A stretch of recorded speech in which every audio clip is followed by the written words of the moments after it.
ನಮಸ್ಕಾರ ಎಲ್ರಿಗೂ welcome back to fashion and recipe Kannada blog ಚಾನಲ್ಗೆ ಫ್ರೆಂಡ್ಸ್. ಇವತ್ತು ನಾನೊಂದು ಸೈಡ್ ಡಿಶ್ ರೆಸಿಪಿನ ನಿಮ್ಮ ಜೊತೆ ಶೇರ್ ಮಾಡ್ಕೋತಾ ಇದ್ದೀನಿ.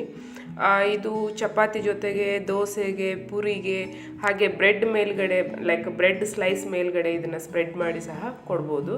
ಅದಕ್ಕೆ ಏನೇನೆಲ್ಲ ಬೇಕು ಅಂಥೇಳಿ ನೋಡ್ಕೊಂಬರೋಣ.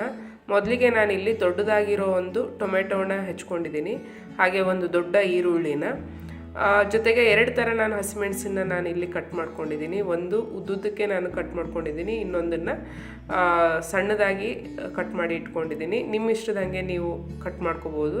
ಖಾರ ತಿನ್ನಲ್ಲ ಮನೆಯಲ್ಲಿ ಮಕ್ಕಳಿದ್ದಾರೆ ಅಂತನ್ನೋರು ನೀವು ಈ ರೀತಿಯಾಗಿ ಉದ್ದುದ್ದಕ್ಕೆ ಕಟ್ ಮಾಡ್ಕೋಬೋದು. ಇಲ್ಲ ಅಂತಂದರೆ ಖಾರ ತಿನ್ನೋಕ್ಕೆ ಇಷ್ಟಪಡೋರು ಈ ರೀತಿ 2 ಥರದಲ್ಲಿ ಕಟ್ ಮಾಡ್ಕೋಬೋದು. ಹಾಗೆ ನಾನಿಲ್ಲಿ ಒಂದು 50 ಗ್ರಾಮ್ನಷ್ಟು ಅಂದಾಜು 50 ಗ್ರಾಮ್ನಷ್ಟು ಪನ್ನೀರ್ ಇದೆ. ಈಗ ತೋರಿಸ್ತಾ ಇರೋ ಪನ್ನೀರು ಇದು ಅಂಗಡಿಯಿಂದ ತೊಗೊಂಡು ಬಂದಿರುವಂಥ ಪನ್ನೀರು. ಹಾಗೆ ಇದು ಮನೆಯಲ್ಲಿನೇ ಹಾಲು ಕೆಟ್ಟಾಗ ಅದರಿಂದ ತೆಗೆದಿರುವಂತಹ ಪನ್ನೀರು. ಸೊ ಮೊದಲಿಗೆ ನಾನು ಯೂಸ್ ಮಾಡಿದ್ದೆ ಪನ್ನೀರನ್ನು, ಹಾಗಾಗಿ ಇಷ್ಟು ಉಳಿದಿದೆ ಈಗ. ಮತ್ತು ಇದಕ್ಕೆ ರುಚಿಗೆ ತಕ್ಕಷ್ಟು ಉಪ್ಪು ಮತ್ತು ಒಂದು ಸ್ವಲ್ಪ ಸಕ್ಕರೆ, ಎಣ್ಣೆ, ಹಾಗೆ ಕೆಲವೊಂದು ಮಸಾಲೆ ಪದಾರ್ಥಗಳನ್ನು ಇದರಲ್ಲಿ ಯೂಸ್ ಮಾಡ್ಕೋತಾ ಇದ್ದೀನಿ. ಸೊ ಬನ್ನಿ ಹಾಗಿದ್ದರೆ ಇದನ್ನು ಮಾಡೋದು ಹೇಗಂತ ಹೇಳಿ ನೋಡ್ಕೊಂಬರೋಣ. ಇಲ್ಲಿ ನಾನು ಒಂದು ಪಾತ್ರೆಗೆ 1-2 ಸ್ಪೂನ್ನಷ್ಟು ನಾನು ಎಣ್ಣೆ ಹಾಕಿದ್ದೀನಿ. ಸೊ ಅದಕ್ಕೆ ಈಗ ಜೀರಿಗೆ ಒಗ್ಗರಣೆ ಮಾಡ್ಕೋತಾ ಇದ್ದೀನಿ. ಜೀರಿಗೆ ಒಗ್ಗರಣೆ ಇದಕ್ಕೆ ತುಂಬ ಚೆನ್ನಾಗಿರುತ್ತೆ. ಹಾಗೆ ಇದನ್ನು ಪನ್ನೀರ್ ಬುರ್ಜಿ ಅಂತ ಹೇಳ್ತಾರೆ. ನಾನ್ ವೆಜ್ನವರಿಗೆ ಎಗ್ ಬುರ್ಜಿ ಆದರೆ ನಮಗೆ ವೆಜ್ನವರಿಗೆ ಪನ್ನೀರ್ ಬುರ್ಜಿ. ಸೇಮ್ ಮಾಡೋ ಮೆಥಡು, ಬಟ್ ಪನ್ನೀರ್ ಯೂಸ್ ಮಾಡ್ಕೊಂಡು ಮಾಡ್ತಿದ್ದೀವಿ. ಸೊ ಹಾಗಾಗಿ ಈ ಜೀರಿಗೆ ಫ್ರೈ ಆಗಿಂದ ಲೈಕ್ ಜೀರಿಗೆ ಚೆನ್ನಾಗಿ ಎಣ್ಣೆಯಲ್ಲಿ ಹೊಟ್ಟಕ್ಕೆ ಶುರುವಾಗಿಂದ ನಾನಿಲ್ಲಿ ಈರುಳ್ಳಿನ ಮತ್ತು ಹಸಿಮೆಣಸನ್ನ ಒಟ್ಟಿಗೆ ಹಾಕ್ಕೊಂಡಿದ್ದೀನಿ.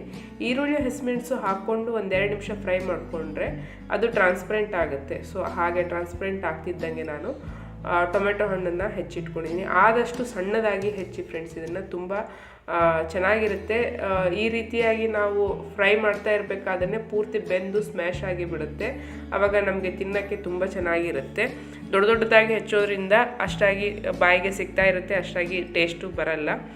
ಸೊ ಈಗ ಉಪ್ಪು ಹಾಕಿಬಿಟ್ಟು ಟೊಮೆಟೊ ಹಣ್ಣು ಹಾಕಿಂದ ಅದನ್ನು ಮಿಕ್ಸ್ ಮಾಡಿ ನಾನು 1-2 ನಿಮಿಷ ನಾನು ಮುಚ್ಚಿಟ್ಟಿದ್ದೆ, ಅಂದರೆ ಟೊಮೆಟೊ ಹಣ್ಣು ಮೆತ್ತಗಾಗಲಿ ಅಂತ ಹೇಳಿಕೊಂಡು.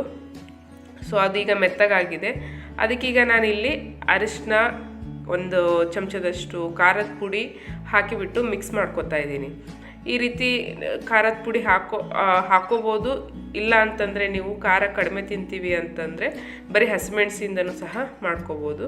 ಹಾಗೆ ಇದಕ್ಕೆ ಈಗ ನಾನು ಅರ್ಧ ಸ್ಪೂನಷ್ಟು ಗರಂ ಮಸಾಲೆ ಮತ್ತು ಸ್ವಲ್ಪ ಧನಿಯಾ ಪುಡಿನ ಹಾಕಿದ್ದೀನಿ. ಅದನ್ನು ಹಾಕಿ ಮಿಕ್ಸ್ ಮಾಡ್ಕೊಂಡಾಗಿಂದ ಸ್ವಲ್ಪ ನಾನು ಉಪ್ಪು ಮತ್ತು 1 ಚಮಚದಷ್ಟು, ಸಣ್ಣ ಚಮಚದಲ್ಲಿ 1 ಚಮಚದಷ್ಟು ಸಕ್ಕರೆನ ಹಾಕಿ ಚೆನ್ನಾಗಿ ಮಿಕ್ಸ್ ಮಾಡ್ಕೊತಾ ಇದ್ದೀನಿ. ಸೊ ಇದಿಷ್ಟ ಆಯ್ತಪ್ಪ ಅಂತಂದರೆ ನಮಗೆ ಬೇಸಿಕ್ ಪಲ್ಯ ರೆಡಿ ಆಯಿತು. ಸೊ ಪನ್ನೀರನ್ನು ನಾನಿಲ್ಲಿ ಈ ರೀತಿಯಾಗಿ ಪುಡಿ ಮಾಡಿ ಇಟ್ಕೊಂಡಿದ್ದೀನಿ. ಈ ರೀತಿ ಪುಡಿ ಮಾಡಿ ಹಾಕ್ಕೋಬೇಕು ಪನ್ನೀರನ್ನು. ನೀವೇನಾದರೂ ಫ್ರಿಜ್ಜಲ್ಲಿ ಇಟ್ಟಿದ್ರೆ ಪನ್ನೀರನ್ನು, ಇದು ಮಾಡೋದಕ್ಕಿಂತ ಮುಂಚೆ ಅಟ್ಲೀಸ್ಟ್ ಒಂದು ಅರ್ಧ ಗಂಟೆ ಮುಂಚೆ ನೀವು ತೆಗೆದುಬಿಟ್ಟು ಹೊರಗಡೆ ಇಟ್ಟು ಅದನ್ನು ನೀರಲ್ಲಿ ತೊಳೆದು ಹೊರಗಡೆ ಇಟ್ಟಿರಿ, ಅಂದರೆ ನಿಮಗೆ ಪುಡಿ ಮಾಡ್ಕೊಳ್ಳೋಕ್ಕೆ ಈಸಿ ಆಗುತ್ತೆ. ಈಗ ನಾನು ಪನ್ನೀರನ್ನು ಹಾಕಿ ಕಲಸಿದೆ. ಹಾಗೆ ಒಂದು ಅರ್ಧ ಲೋಟದಷ್ಟು ನೀರನ್ನು ಸಹ ಹಾಕಿದ್ದೀನಿ. ಈಗ ಇದು ಆಲ್ಮೋಸ್ಟ್ ಆಗಿದೆ. ಇದಕ್ಕೆ ನಾನೀಗ ಕೊನೆಯಲ್ಲಿ ಕಿಚನ್ ಕಿಂಗ್ ಮಸಾಲನ ಹಾಕ್ತಾಯಿದ್ದೀನಿ. ಇದು ಮಾರ್ಕೆಟಲ್ಲಿ ಸಿಗುತ್ತೆ, ಬೇಕಂದರೆ ಹಾಕ್ಕೋಬೋದು, ಆಪ್ಷನಲ್ಲು, ಹಾಕಲೇಬೇಕು ಅಂತೇನಿಲ್ಲ. ಹಾಗೆ ಹಸಿಮೆಣಸು ಸಹ ಬೇಕಂದರೆ ನೀವು ಹಾಕ್ಕೋಬೋದು. ಜಸ್ಟ್ ಒಗ್ಗರಣೆಗೆ 1 ಅಥವಾ 2 ಹಸಿಮೆಣಸು ಹಾಕ್ಕೊಂಡು ಮಾಡ್ಕೋಬೋದು. ಖಾರ ಜಾಸ್ತಿ ತಿನ್ನೋರು ಈ ರೀತಿ ಹಸಿಮೆಣಸು, ಖಾರದ ಪುಡಿ ಎರಡನ್ನೂ ಮಿಕ್ಸ್ ಮಾಡಿಕೊಂಡು ಮಾಡ್ಕೋಬೋದು. ನಾನಿಲ್ಲಿ ನಮ್ಮ ಮನೇಲಿ ಖಾರ ತಿಂತಾರೆ ಅನ್ನೋದಕ್ಕೋಸ್ಕರ ನಾನು ಎರಡನ್ನೂ ಮಿಕ್ಸ್ ಮಾಡಿದ್ದೀನಿ. ಸೊ ಈಗ ಪಲ್ಯ ರೆಡಿ ಆಯಿತು. ಬಿಸಿ ಬಿಸಿ ಚಪಾತಿ ಜೊತೆಗೆ, ದೋಸೆ ಜೊತೆಗೆ, ಹಾಗೆ ಬ್ರೆಡ್ ಸ್ಲೈಸನ್ನು ರೋಸ್ಟ್ ಮಾಡಿಬಿಟ್ಟು ಮೇಲ್ಗಡೆಯಿಂದ ಇದನ್ನು ಸ್ಪ್ರೆಡ್ ಮಾಡಿ ಕೊಟ್ಟರೆ ತುಂಬ ಎಮ್ಮಿಯಾಗಿರುತ್ತೆ ಫ್ರೆಂಡ್ಸ್. ನೀವು ಇದನ್ನು ಮನೆಯಲ್ಲಿ ಟ್ರೈ ಮಾಡಿ ಹೇಗಿತ್ತು ಅಂಥೇಳಿ ನನಗೆ ಕಮೆಂಟಲ್ಲಿ ತಿಳಿಸಿ. ಇವತ್ತಿನ ಈ ವಿಡಿಯೋದೊಂದಿಗೆ ನಾನು ಹೋಗಿ ಬರ್ತಾಯಿದ್ದೀನಿ. ನೆಕ್ಸ್ಟ್ ಇನ್ನೊಂದು ವಿಡಿಯೋದಲ್ಲಿ ಸಿಗ್ತೀನಿ. ಅಲ್ಲಿವರೆಗೂ ಬಾಯ್.